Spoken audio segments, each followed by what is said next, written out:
Ya, kembali lagi teman-teman yang belajar ekonomi paket C. Pada pembelajaran sebelumnya kita sudah belajar pentingnya pencatatan keuangan. Nah, pada pembelajaran kali ini kita akan belajar tentang persamaan dasar akuntansi. Kita akan belajar cara mencatat transaksi pada persamaan dasar akuntansi. Kemudian kita menyusun laporan keuangan, kemudian perubahan modal, dan membuat neraca. Dan pada akhir pembelajaran kita akan ada tugas atau latihan. Persamaan dasar akuntansi yaitu harta sama dengan utang ditambah modal. Jadi ini rumusnya, harta sama dengan utang ditambah modal, atau dengan kata lain aset sama dengan liabilitas ditambah ekuitas. Harta terdiri dari harta lancar, harta tetap, dan harta tetap tak berwujud.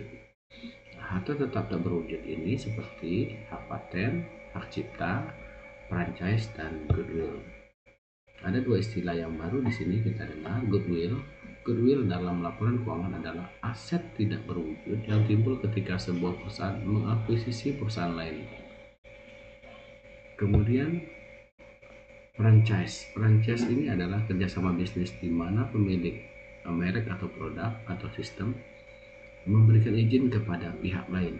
Jadi dia memberikan hak kepada pihak lain untuk menggunakan namanya. Kalau contoh yang biasa kita lihat itu seperti KFC, McDonald, dan jenis usaha lain.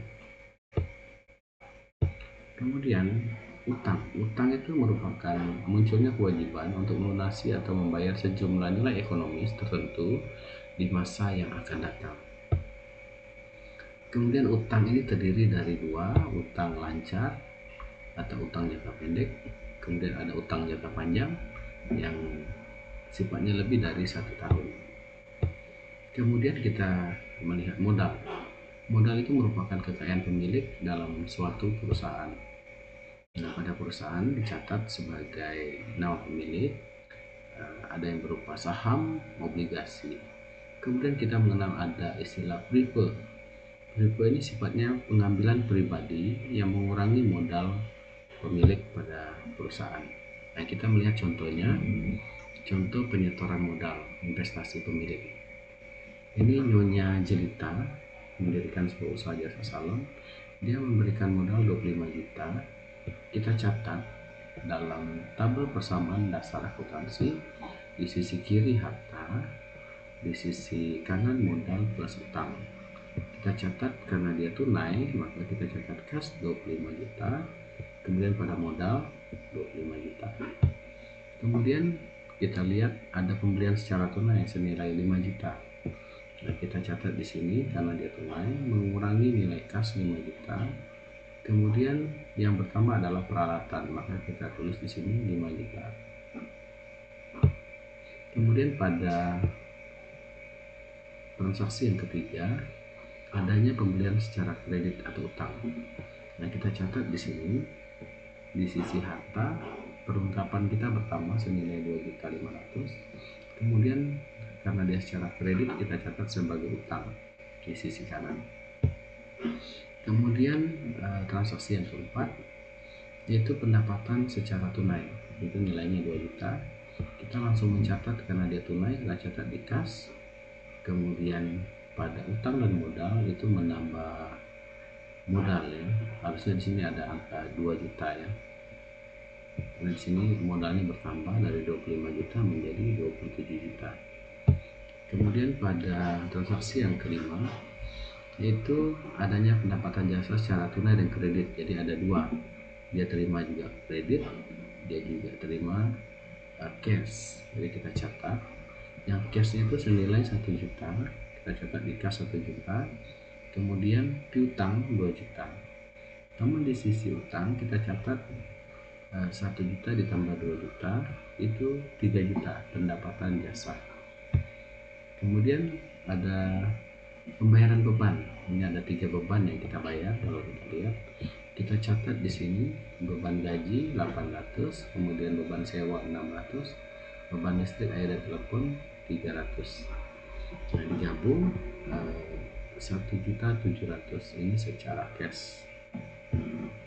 Kemudian ada pembayaran utang usaha. Nah, di sini tanggal 24 membayar utang usaha sebesar 1 juta.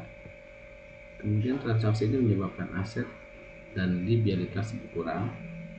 Aset berupa kas berkurang dan liabilitas utang usaha berkurang. Jadi kita catat kas kita berkurang 1 juta, kemudian utang kita berkurang 1 juta. Kemudian transaksi yang ke-8, diterima pelunasan piutang dari seorang pelanggan 1 juta. Jadi karena dia melunasi utangnya, jadi kita mengurangi piutang. Ya dulu dia utang, kita sekarang mengurangi piutangnya. Dicatat di tabel ini, piutang berkurang senilai 2 juta. Kemudian pada transaksi yang ke-9, Nyonya Jelita mengambil dana senilai 500. Jadi ini yang kita sebut di awal tadi, prepaid. Jadi kas kita berkurang 500.000, kemudian kita catat di modal 500.000 sebagai prepaid. Ya, secara keseluruhan tabel persamaan dasar akuntansi untuk saldo Jelita lengkapnya seperti ini.